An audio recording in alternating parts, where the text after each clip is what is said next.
শ্রীমদ্ ভগবদ গীতার অভ্যাস যোগের একটা বিশেষ জায়গায় আমরা বর্তমানে রয়েছি। অভ্যাস যোগ অর্থাৎ যে যোগোপদেশ আগে বলা হলো, সেই যোগোপদেশ শ্রবণ করে সাধককে অনুভব করে সাধককে অভ্যাসে বসতে হবে, অভ্যাস যোগে বসতে হবে। অভ্যাস মানেই সতত একটা ক্রিয়াকে বা একটা বিশেষ কিছুকে সবসময়ের জন্য নিজের জীবনে ফুটিয়ে তোলা, অভ্যস্ত জীবন যাপন করা সেই ক্রিয়াটাকে নিয়ে। আপনি প্রতিদিন সকালে 5 মিনিট বসছেন, সেই 5 মিনিটটা প্রতিদিন বসতে হবে। 8 ঘন্টা বসছেন, 8 ঘন্টাটা প্রতিদিন বসতে হবে।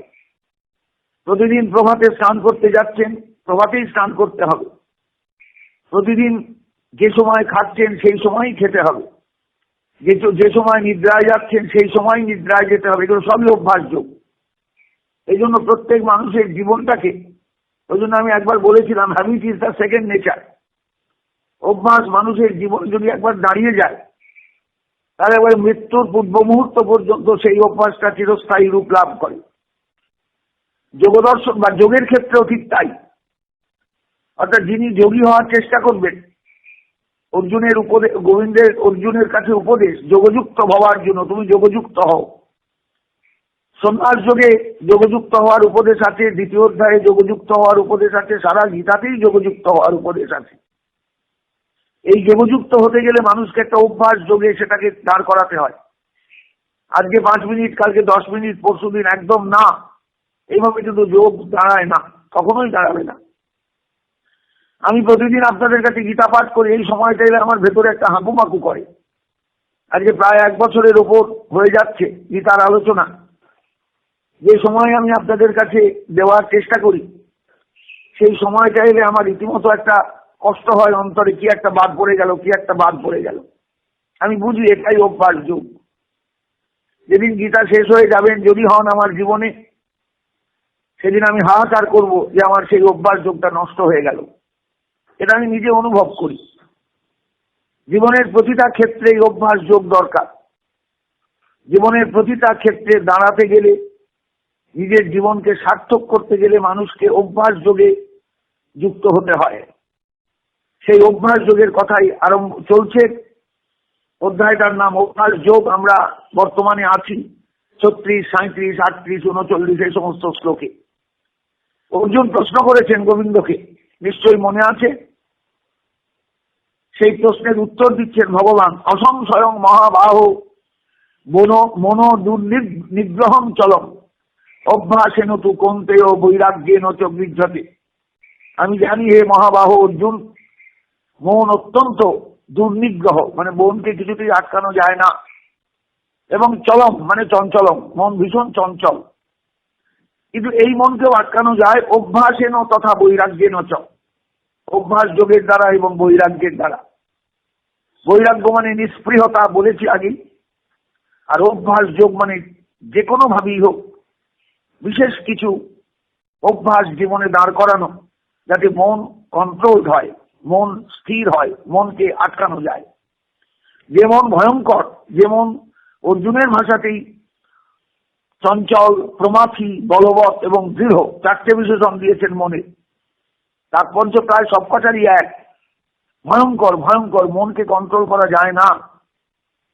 যারা অমিত তেজা, যারা অত্যন্ত শক্তিশালী, তারাই মনকে কন্ট্রোল করতে সক্ষম। সাধারণ মানুষ কিছুতেই সেটা পারবে না, পারা সম্ভব নয়। অথচ গীতা তো সাধারণ মানুষের জন্য, অর্জুন উপলক্ষ মাত্র। জগতের সর্বস্তরের মানুষের জন্য ভগবান গীতা উপদেশ দিয়েছেন। আমরা এখন শুনি না, পড়ি না, বুঝি না, গীতা শুনে দেখি না, এটা আলাদা কথা। কিন্তু তাই বলে গীতার যিনি উপদেষ্টা, তিনি তো অর্জুনকেই শুধু বলেছেন তা তো নয়। যদি অর্জুনকেই বলতেন তাহলে গীতা আর মহাভারতের অংশরূপ গৃহীত হতো না। বুঝতে পারছেন? বেদব্যাস তাকে ভীষ্ম পর্বের অন্তর্গত কখনোই করতেন না, গীতাকে একদম আলাদা রাখতেন, অথবা গীতা হারিয়ে যেতেন। কারণ কুরুক্ষেত্রের রণাঙ্গনে সেখানে কে ধরলো, কে টেপ করলো অর্জুন এবং শ্রীকৃষ্ণের কথাগুলো? তখন তো টেপ রেকর্ডার ছিল না। হ্যাঁ ছিল, অসাধারণ যোগী বেদব্যাসের অন্তরে সেই টেপ রেকর্ডারটা ছিল। সেদিন বিজ্ঞানের আবিষ্কারে টেপ রেকর্ডার মানুষের হাতে আসেনি, কিন্তু যারা অসাধারণ যোগ সাধক, যারা অমিত তেজা পুরুষ, সেই বেদব্যাস কিন্তু তার অন্তরের টেপে এটাকে ধরে রেখেছিলেন। বলে মহাভারত লিখবার সময় তিনি মহাভারতের ভীষ্ম পর্বের অন্তর্গত করে গীতাকে কি করে রাখেন, এই 700 শ্লোককে। টেপ ছিল, কিন্তু সেটা সাধকের অন্তরের টেপ, সেখানে ধরা ছিল সবকিছু। সঞ্জয় ধরেছিলেন, নিশ্চয়ই সঞ্জয়ের কাছ থেকে বেদব্যাস শুনেছিলেন, অথবা বেদব্যাস দূরে থাকলেও ওই কুরুক্ষেত্রের মহা রণভূমিতে যে আলোচনা হয়েছিল গোবিন্দ এবং অর্জুনের মধ্যে, সে আলোচনাটাকে তিনি তার যোগের দৃষ্টিতে, যোগের ক্ষমতা বলে তিনি গ্রহণ করেছিলেন নিজের অন্তরে। এবং প্রয়োজন মতন মহাভারত লিখবার সময় তাকে আবার, যেমন আমরা টেপ চালাই, পেছন দিকে চালাই, অনেকদিন আগে শোনা আবার শুনি, তেমনি নিজের অন্তরের সেই টেপটাকে আবার তিনি চালিয়েছিলেন তার যোগশক্তিতে। সমস্ত শ্লোকগুলো তার অন্তরে ভেসে উঠেছিল। তিনি মহাভারতের অংশে, মহাভারতের বিশ্বপর্বের একটা বিশেষ জায়গায় তাকে স্থান দিয়েছিলেন। বুঝতে পারছেন, একবার যেন মনে হচ্ছে রানিং কমেন্টারি। সত্যি তো, সঞ্জয় তো রানিং কমেন্টারি দিয়ে যাচ্ছে। সঞ্জয়কে বলেছিলেন যে আমি তোমায় আশীর্বাদ করছি, বেদব্যাস বলেছিলেন। প্রথমে ধৃতরাষ্ট্রকে বললেন তুমি দেখবে, এইখানে বসেই তুমি যুদ্ধের সব খবর দেখতে পাবে, সবকিছু দেখতে পাবে। ধৃতরাষ্ট্র ভয়ে বলে উঠেছিলেন না না, আমি পারবো না, আমি অন্ধই থাকি। আচ্ছা ঠিক আছে, তোমার মন্ত্রী সঞ্জয়কে আমি সেই শক্তি দিচ্ছি। সে এত দূর থেকে সম্পূর্ণ আজকের যেটা দূরদর্শন করে, সেই দূরদৃষ্টি সম্পন্ন হয়ে সঞ্জয় কোথায়, হস্তিনাপুর মিরাট অঞ্চলে, মিরাটের গঙ্গার তীরবর্তী অঞ্চল, মানে মিরাটটাই হস্তিনাপুর, আজকের মিরাট। আর কোথায় কুরুক্ষেত্র, ভাবুন দেখিনি কতটা দূরে। সঞ্জয় সেই বহু দূরবর্তী কুরুক্ষেত্রের রণভূমিতে যা যা ঘটনা ঘটেছে পরপর সবকিছুই ধৃতরাষ্ট্রকে শুনিয়েছিলেন, অন্ধ ধৃতরাষ্ট্রকে। ব্যাপারটা বুঝতে পারছেন? এই হলো মহাভারতের পটভূমিকা। এই পটভূমিকায় সঞ্জয় কত বড় সাধক, এবার বুঝুন তো কত বড় দ্রষ্টা। অমনি অমনি বেদব্যাস তাকে আশীর্বাদ করলেন। অমনি অমনি তিনি আশীর্বাদ প্রাপ্ত হয়ে তিনি এই অসাধারণ অঘটনটা ঘটাতে পারলেন। অমনি অমনি নয়, সঞ্জয়ের মধ্যেও সেই ক্ষমতাটা ছিল। আর ধৃতরাষ্ট্র তাকে তো পরিষ্কার বলেছিলেন, তোমার আমি সেই দৃষ্টি দান করছি, তুমি এখান থেকে কুরুক্ষেত্র রণভূমিতে যা হচ্ছে, কুরুক্ষেত্রের যুদ্ধক্ষেত্রে যা হচ্ছে, তুমি সব দেখতে পাবে। ভয়ে ধৃতরাষ্ট্র সেই দৃষ্টিশক্তি চাননি, কারণ তার চোখের সামনে দেখবেন তার ছেলেদের মৃত্যু, এটা তো তিনি বুঝতে পেরেছেন। এই জন্যই ভয়ে শিখিয়ে গিয়েছিলেন ধৃতরাষ্ট্র, না না না, আমি তোমার দৃষ্টিশক্তি চাই না। এই তো হলো যুদ্ধের আগের খবর, একদম রাজধানীর খবর, হস্তিনাপুরের খবর, রাজসভার খবর। ধৃতরাষ্ট্র এবং সঞ্জয়ের সামনে এসে দাঁড়িয়ে বেদব্যাস এই কথাগুলো বলেছিলেন, আশীর্বাদ করেছিলেন সঞ্জয়কে, তুমি সবকিছু জানতে পারবে, সবকিছু দেখতে পারবে, এবং ধৃতরাষ্ট্রকে তুমি তা শুনিও। ধৃতরাষ্ট্র তো তার সন্তান, তাকে শুনিও। তিনি এতদিন পুত্রের দিকে তাকিয়ে সন্তান স্নেহে একবারে অভিভূত হয়ে তিনি যা যা করলেন তার ফলটা তাকে পেতে হবে না। এই হলো এই গীতার পটভূমি। যারা গীতা শুনছেন তারা নিশ্চয়ই বুঝতে পারবেন, অনুভব করতে পারবেন যে গীতা কি বস্তু। অর্জুন প্রশ্ন করেছেন 33 নম্বর শ্লোকে, অভ্যাস যোগে, যোগং যোগস্তয়া প্রক্ত সাম্যেন মধুসূদন এতৎসাহং ন পশ্যামি চঞ্চল তাৎ স্থিতিং স্থিরাম। মন বড় চঞ্চল গোবিন্দ, তুমি যে যোগ উপদেশ দিলে, সমভাব বিশিষ্ট যে যোগ উপদেশ, সবসময় সমভাব নিয়ে চলা, সাম্য নিয়ে চলা, আমি তো বুঝতে পারছি এটা তো আমার পক্ষে সম্ভব নয়, কারণ চঞ্চলতা, মন বড় চঞ্চল, মনকে স্থির করা বড় কঠিন। পরের শ্লোকে সেটা আরো ক্লিয়ার করে দিলেন, চঞ্চলম হি মন কৃষ্ণ প্রমাথি বলবজ্রহম তৎসাহম নিগ্রহম মন্যে বায়রিব সুদুষ্করম। বায়ুকে যেমন কিছুতেই আটকানো যায় না, বায়ুর গতিপথ রুদ্ধ করা যায় না, তেমনি মনের গতিকে আটকানো সম্ভব নয়। মন ভীষণ চঞ্চল। গোবিন্দ এবার কথা বলতে শুরু করলেন, বললেন, অর্জুন আমি মানছি তোমার কথা। অসংশয়ং মহাবাহ মনো দুর্নিগ্রহম চলম। হে মহাবাহ, আমি নিঃসংশয় জায়গাটায় তোমার কথার সঙ্গে আমি আমার মতটা মিলাচ্ছি। হ্যাঁ, ঠিকই বলেছো তুমি। মন দুর্নিগ্রহ এবং মন চঞ্চল। মনকে আটকানো যায় না, মন ভীষণ চঞ্চল। কিন্তু মনকেও আটকানো যায় না। অভ্যাসেন তো কমতে ও বৈরাগ্যেন চ গৃহ্যতে। দেখবেন দুটো চরণে দুটো সম্বোধন। তার কারণই হলো ভগবানের কথা বলার ভঙ্গিটাই এই জায়গায় অন্যরকম। হ্যাঁ হ্যাঁ অর্জুন, যদিও মনকে আটকানো যায় না, কিন্তু আটকানো যায়। আমি বলছি আটকানো যায়। এক অভ্যাস যোগ, আর দুই হলো বৈরাগ্য। অসংযতাত্মনা যোগ দুষ্প্রাপ ঐতিমের মতি। আমি জানি যারা অসংযত, জীবনে যারা অসংযত হয়ে চলে, জীবন যাপন করে, সংযত নয়, ইন্দ্রিয়গুলো সংযত নয়, তাদের কাছে যোগ দুষ্প্রাপ্য। যোগ কিছুতেই তাদের সম্ভব নয়। কিন্তু বর্ষাত্মনা তো যতটা সক্ষম অবাপ্তম উপায়ত। কেউ যদি নিজের ইন্দ্রিয়গুলোকে বশীভূত করে চলতে পারে, যত্ন করে, যত্নশীল হয়, না আমি মনকে বা ইন্দ্রিয়গুলোকে কন্ট্রোল করে চলবো। অবাপ্তম উপায়ত, সেটা হলো উপায়। আমি চেষ্টা করব, তাহলে অবাপ্তম সক্ষম, মনকে কন্ট্রোলে আনা যায়। মনের চিত্ত চাঞ্চল্য, মানে চিত্তের চাঞ্চল্য বন্ধ করা যায়। কি না না, এরপরেই অর্জুন আবার বলছেন, কৃষ্ণ আমি বুঝলাম সব, তোমার কথাগুলো আমি বুঝলাম, অনুভব করলাম, সবই কিন্তু আমার পুনরুক্তি হয়ে যাচ্ছে। আপনারা যারা পুনরুক্তি হচ্ছে বলে মনে দুঃখ পান, তারা কিন্তু সবসময় ভাববেন আমি পুনরুক্তি করছি সেই জায়গাটাই, সেই জায়গাগুলো যেগুলো অত্যন্ত কঠিন।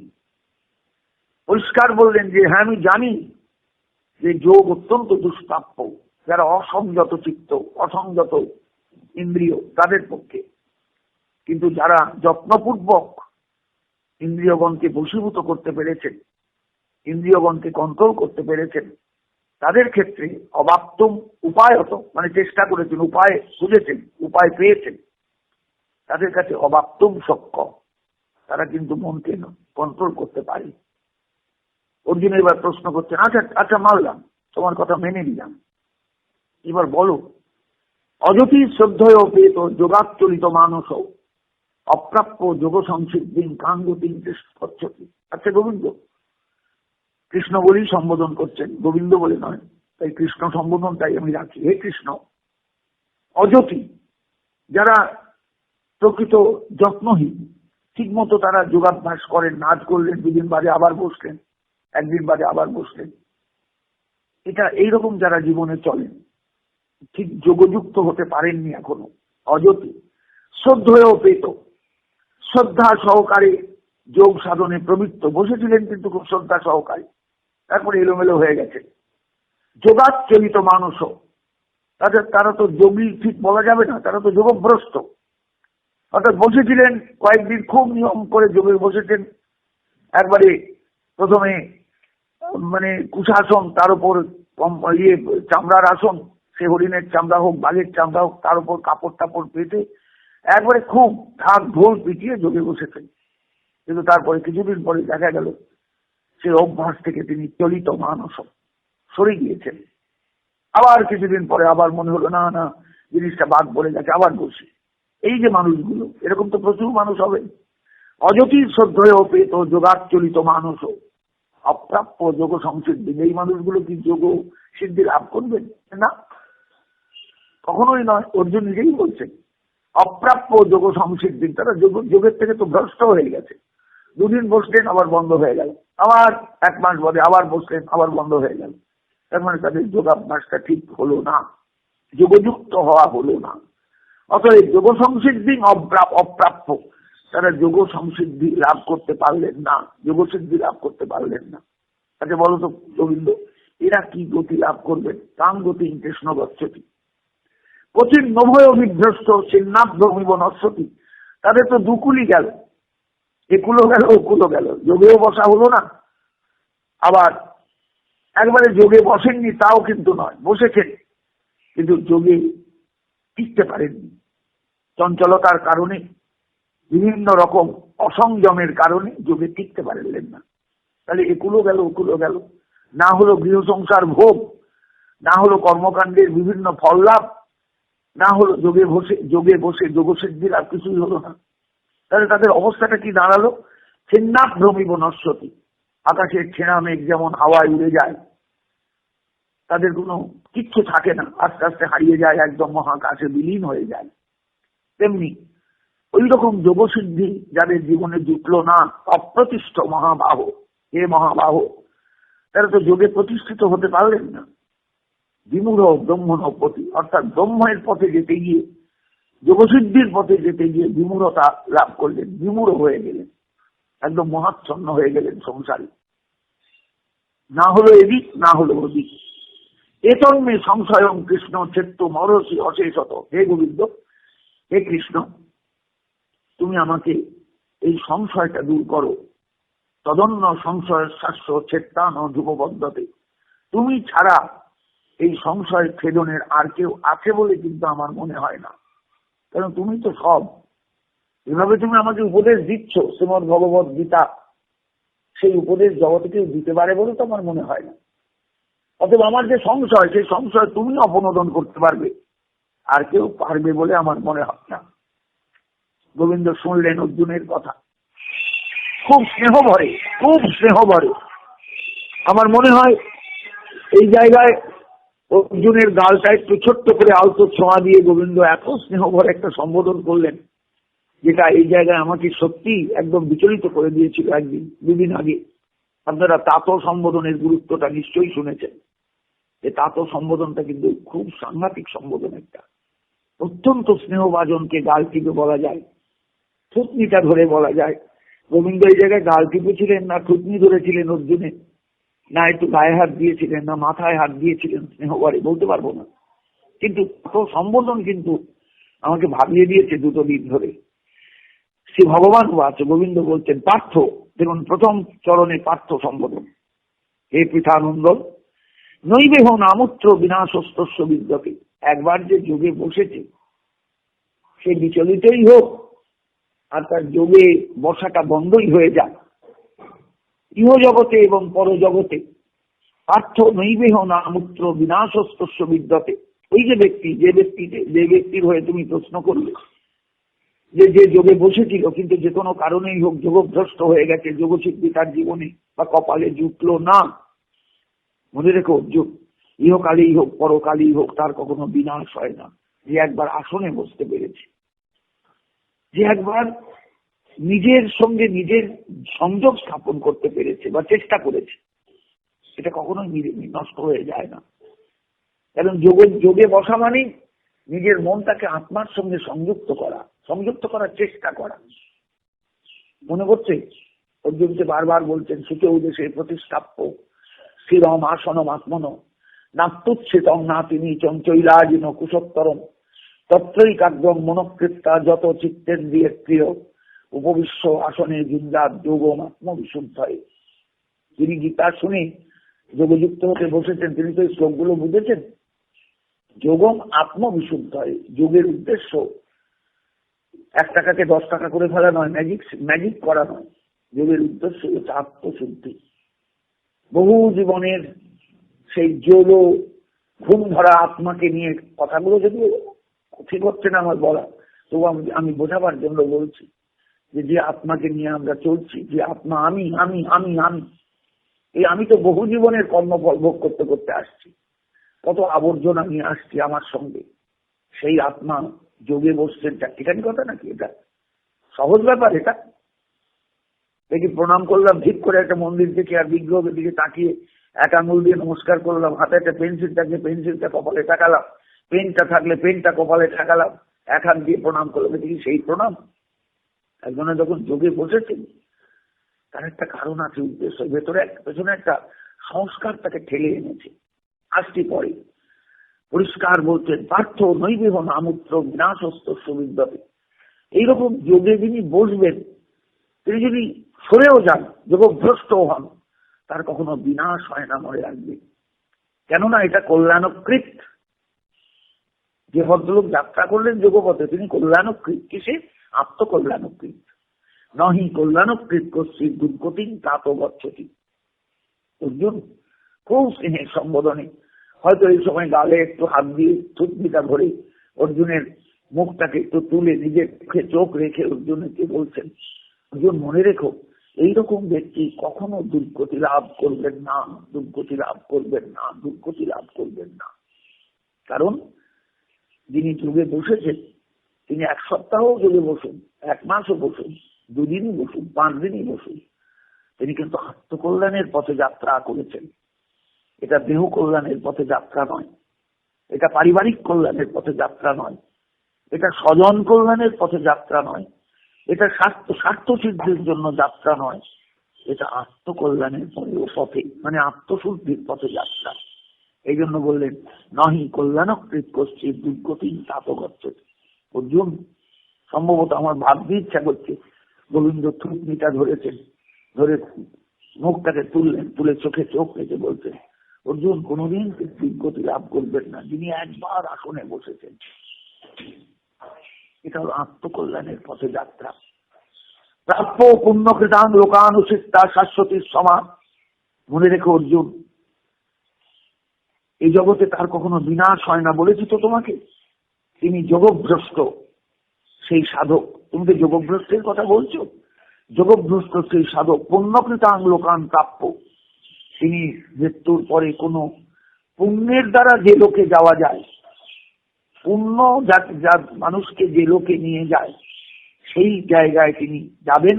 এবং শাশ্বতীর সমা উচিতটা, বহু বৎসর সেই পুণ্যের দ্বারা অর্জিত যে লোক, যে স্থান, সেখানে তিনি ভোগ করে সেই জগতে থেকে বহুকাল যাবৎ সেখানেই থেকে তারপরে আবার পুনরায় জন্মাবেন এই ধরাতলে। শুচিনাম শ্রীমতাং যে, কোন পবিত্র, কোন সমৃদ্ধ ব্যক্তি, পবিত্র এবং সমৃদ্ধ ব্যক্তির গৃহে তিনি আসবেন অভিজায়তে। শুধু জায়তে নয়, অভিজায়তে। তিনি একটা নূতন জীবন নিয়ে আসবেন এই সংসারে। ব্যাপারটা ভালো করে বুঝবেন। পুণ্যবান যারা, পুণ্যকৃত যারা, তারা যে লোকে যান, স্বর্গাদি প্রভৃতি যে লোক, এই ভূলোক নয় যেখানে মানুষের কর্মের দ্বারা সংস্কৃত হওয়া যায়, সেই লোক নয়। পুণ্য অর্জন করলে যে লোকে যাওয়া যায়, সেই লোকে তিনি যাবেন। সেখানে বহুকাল যাবৎ ভোগ করে সেই সংসারে থেকে সংসারের ভোগ সুখ সব পেয়ে আবার এই সংসারে আসবেন, এই পৃথিবীতে, এই ধরাতলে আসবেন। এবং আসবেন কিভাবে না, শুচি এবং শ্রীমানের গৃহে। শুচিনাম শ্রীমতাং গেহে যোগভ্রষ্ট বিজায়তে। তুমি যে যোগভ্রষ্টের কথা বলছো, সেই যোগভ্রষ্ট সাধকের জন্ম হবে। হয়তো বহুকাল চলে যাবে, তোমারও হিসাব থাকবে না, কারোরই হিসাব থাকবে না। কিন্তু মহাকালের যে জাবদা খাতা, সেখানে কিন্তু হিসাব আছে, হিসাব থাকবে। মহাকাল যিনি এই সময়কে পালন করছেন, সময়কে বয়ে নিয়ে যাচ্ছেন, তার তো একটা জাবদা খাতা আছে, হিসাবের খাতা আছে। সেই খাতায় কিন্তু হিসাবটা থাকবে। সেই ব্যক্তির জন্ম হবে ভবিষ্যতে, জেনে রেখো। শুচিনাম শ্রীমতাং গেহে। শুচি মানে পবিত্র, শ্রীমান মানে সমৃদ্ধ, লক্ষ্মীযুক্ত মানুষের গৃহে জন্ম হবে। অথবা আরো একটা বিকল্প তোমায় বলছি, অথবা যোগী নামে কুলে ভবতী ধীমতাম। তিনি কোন যোগীর গৃহে, ধীমান যোগীর গৃহে তিনি জন্মাবেন। ধীমান মানে বুদ্ধিমান। কোন যোগী, কোন সাধক, তার গৃহে জন্মাবেন, তার সন্তান হয়ে। কিন্তু মনে রেখো, এই যে জন্মের কথা বললাম না, এতদ্ভি দুর্লভতর লোকে জন্ম যা বিদ্বেষম। মরলে জন্মাতে হবে। কিন্তু এই যে জন্ম, 41 শ্লোকে যে কথা বললাম আর 42 শ্লোকে যে কথা বললাম, প্রাপ্য পুণ্যকৃতাং লোকানুচিত্তা শাশ্বতীর সমা। সমা মানে বৎসর। বহুকাল যা পুণ্য অর্জনের ফলে মানুষ যে যে লোকে যায়, সেই লোকে তিনি জন্মাবেন। তারপরে তার জন্ম হবে, যোগভ্রষ্ট সাধকের জন্ম হবে শুচিনাম শ্রীমতাং গৃহে, পবিত্র এবং সমৃদ্ধ ব্যক্তির গৃহে। অথবা যোগী নাম এব কুলে ভবতী ধীমতা, অথবা যোগী ধীমান কোন যোগীর গৃহে তার জন্ম হবে। তাহলে দুটো দিকই তোমার শোনানো হলো। একটা হলো সূচি এবং সীমানের বিয়ে, আর একটা হলো একদম যোগীর বিয়ে। কারণ পরিষ্কার সামনে পিতাকে দেখতে পাবেন, তিনি যোগী সাধক। অর্থাৎ মুহূর্তের মধ্যে তার ভেতরে একটা যোগ সাধনার ইচ্ছা জাগবে। এতদ্ভি দুর্লভতর। এই দুটো যে কথা তোমায় বললাম, দুটো যে জন্মের প্রসঙ্গ বললাম, এটা কিন্তু দুর্লভতর। চট করে তো হবে তা নয় কিন্তু। লোকে জন্ম যদিদৃশম, এই জগতে যদি কারো এইরকম জন্ম হয়, প্রথমত সূচিনাং শ্রীমতাঙ্গে, আর দ্বিতীয়ত যোগিনাং ভীমতাং যোগিনাং কুলে, এই দুটো জন্মই কিন্তু দুর্লভতর, চট করে পাওয়া যায় না। যদি কেউ পান, বুঝতে হবে ঠিক এই কারণেই তার এইভাবে জন্ম হয়েছে। সংসারে সংস্কার নিয়ে না এলে কিছু এগোয় না, মনে রাখবে। কিচ্ছু এগোয় না, কিচ্ছু এগোয় না। একটা ছেলে জন্মের পর থেকেই অত্যন্ত আত্মমনা, সে নিজের মধ্যে নিজে ডুবে থাকে। একদিনে হয়েছে তার আত্মমনা ভাবটা, অন্য মনস্ক না, আত্মমনা, নিজের মধ্যে নিজে ডুবে থাকে, নিজের ভাবনার জগতে নিজে ডুবে থাকে। তার খিদেও নেই, তৃষ্ণাও নেই, ঘুমও নেই, চুপচাপ চিন্তা করে যায়। লোকে ভাববে, দেখেছ এ তো কিছুই নয়, ফালতু একদম একটা ছেলে এসেছে, একটা ইডিয়ট টাইপের। ইডিয়ট নয়, তার পেছনে সাধনা রয়েছে। আমি গল্প শুনেছি, জানি না রামকৃষ্ণ কথামৃতের কোন জায়গায় আছে, ঠাকুরের কাছে একজন মহিলা একটা তার ছেলেকে নিয়ে এসেছিল। ছেলেটা কথাও বলে না, কিচ্ছু বলে না, ফ্যাল ফ্যাল করে তাকিয়ে থাকে।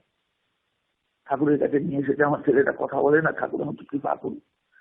শ্রীরামকৃষ্ণ ছেলেটার দিকে আমি বোধহয় বলেওছি আপনাদের কাছে এই প্রসঙ্গের আলোচনাতে, তাকিয়েই দেখতেন এক মহাযোগী সাধক এইভাবে এসেছেন।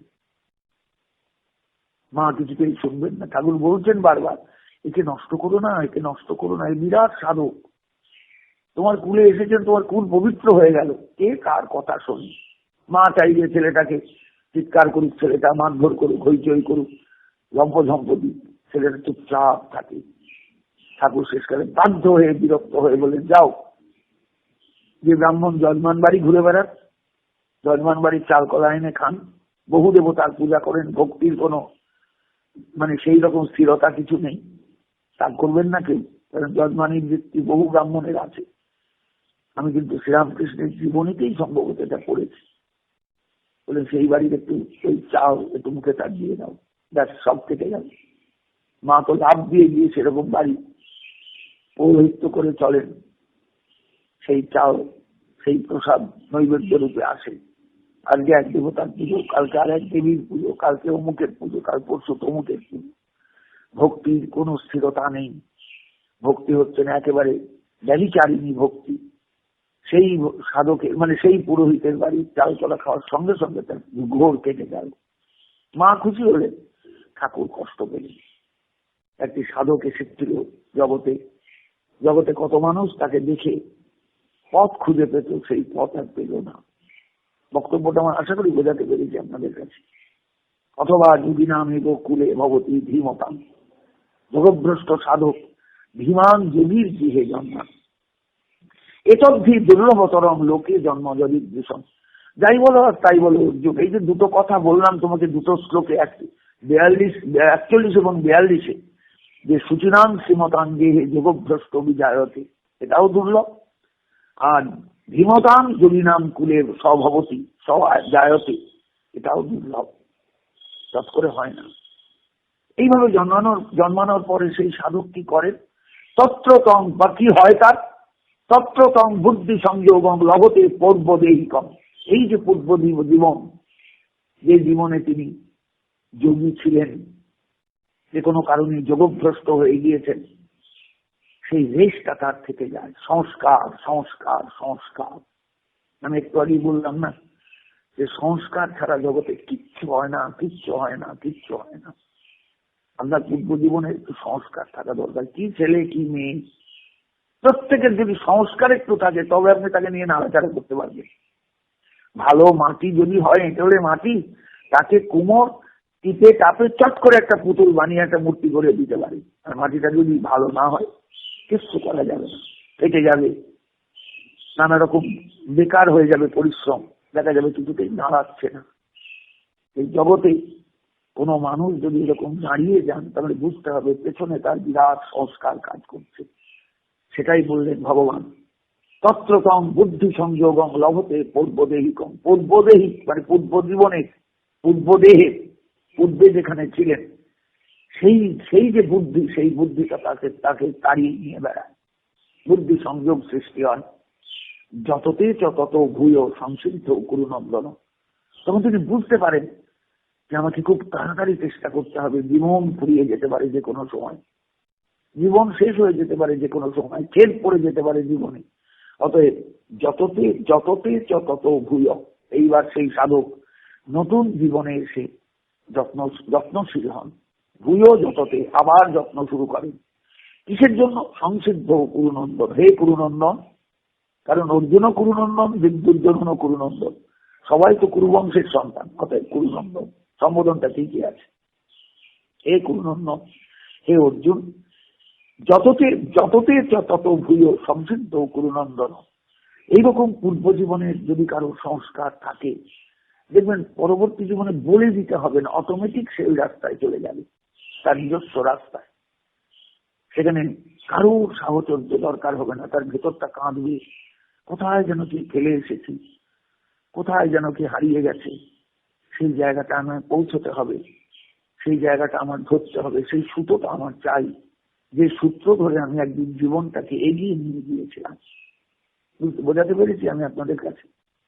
লভতে যততে তত ভূয়, ভূয় যততে, আবার যত্নশীল হন এই জীবনে এসে। সংসিদ্ধ গুরুনন্দন, এই গুরুনন্দন নিজের সিদ্ধির পথে, সিদ্ধি লাভের জন্য যে পথে এসেছিলেন পূর্ব জীবনে, সেই পথে যাওয়ার জন্য। আমি ভরতের গল্প আপনাদের কাছে করেছি। মহারাজ ভরত প্রথম জীবনে রাজা ছিলেন, কিন্তু একটা বাচ্চা হরিণের প্রতি স্নেহবশত, হরিণ শিশুর প্রতি স্নেহবশত তিনি যোগভ্রষ্ট হয়ে যান। হিমালয়ে তার আসন ছিল, সেখানে তিনি যোগভ্রষ্ট হয়ে পতিত হয়ে গেলেন। একটা মৃগীর গর্ভে জন্মালেন মধ্য ভারতের এক জঙ্গলে, কিন্তু তার জাতিস্বরত্ব ছিল মৃগ জীবনী। ভাবতে পারবেন জাতিস্বরত্ব? পূর্ব জীবনের সব কথা মনে ছিল, আমি রাজা ছিলাম, দেশের রাজা ছিলাম, আজকে আমি মৃগ জীবন লাভ করেছি, কি করবো এখন? আমার যেখানে আমি ভ্রষ্ট হয়েছিলাম, যেখান থেকে পতিত হয়েছিলাম, সেই জায়গাটায় যেতে গেলে আমার পূর্বের আসনে গিয়ে পৌঁছতে হবে। কোথায় মধ্য ভারত আর কোথায় হিমালয়ের দুর্গম অঞ্চল। এই দীর্ঘ পথ একটা হরিণের পক্ষে অতিক্রম করা দুঃসাধ্য ব্যাপার। সব প্রাণীগুলোই তো তাকে খাওয়ার জন্য প্রস্তুত হয়ে আছে রাস্তায়। কি করে যে তিনি এসেছিলেন তার নিজের পূর্ব জীবনের সেই আসনে, সেই জায়গায় পাওয়া যাবে না। ভাগবত খুঁজে দেখবেন, পড়ে দেখবেন, অসাধারণ ভরত চরিত্র সেখানে আছে। পূর্বাভ্যাসেন তেনৈব, পরিষ্কার বলেছেন, পূর্বাভ্যাসেন তেনৈব হৃয়তে অবশ বিশ্ব, অবশ হয়ে সেই রাস্তায় হাঁটবে, তাকে বলে দিতে হবে না। হরিণ শিশু রূপে রাজা ভরত সেই হিমালয়ের সেই দুর্গম অঞ্চলে যেখানে তার আসন পাতা ছিল, সেইখানে গিয়ে পৌঁছলেন। দেখলেন সব পড়ে আছে, সব পড়ে আছে, তিনি কিন্তু নেই। তিনি এখন হরিণ রূপে আছেন, আসনের চারপাশে ঘুরে ঘুরে ঘুরে বেড়ান। ঋষিগণের, বিভিন্ন তপস্বীগণের আশ্রমে যান, তাদের পায়ের ধুলো মাথায় নেন, গড়াগড়ি দেন তাদের ধুলোয়। এঁটো কাটা ফেললে সে এঁটো কাটা সেটা থেকে চেটে চেটে খান, যাতে আবার নতুন জায়গায় আসতে পারে। সেই জায়গায় হরিণ জীবন শেষ হলো, এইবার জন্মালেন অনেক দূরে পাঞ্জাব অঞ্চলে পঞ্চনদীর দেশে, বিপাশা নদীর তীরে এক ব্রাহ্মণের ঘরে। পঞ্চনদীর দেশ তো, পঞ্চনদীর তীরে বেনি পাকাইয়া শিরে, দেখিতে দেখিতে গুরুর মন্ত্রে জাগিয়া উঠিল শীত, নির্মম নির্ভীক। মনে পড়ে রবীন্দ্রনাথের কবিতা। পঞ্চনদীর দেশ, পঞ্চ অফ পাঞ্জাব, এই পাঞ্জাব শব্দটাই এসেছে পঞ্চনদীর দেশ বলে। তার মধ্যে বিপাশা একটা নদী। ভাগবতে এই শব্দটা ইক্ষুমতি, এই ইক্ষুমতির থেকে পরবর্তীকালে হয়েছে অক্সাস, অক্সাস থেকে বিপাশা। শব্দটা এইভাবে চেঞ্জ হয়েছে, পরিবর্তিত হয়েছে। আমি ভাগবতে এই নদীটার নাম দিয়েছি ইক্ষুমতি নদী। এর আগেও বলেছি, হয়তো কি বলেছি মনে নেই, আপনাদের শুনিয়েছি।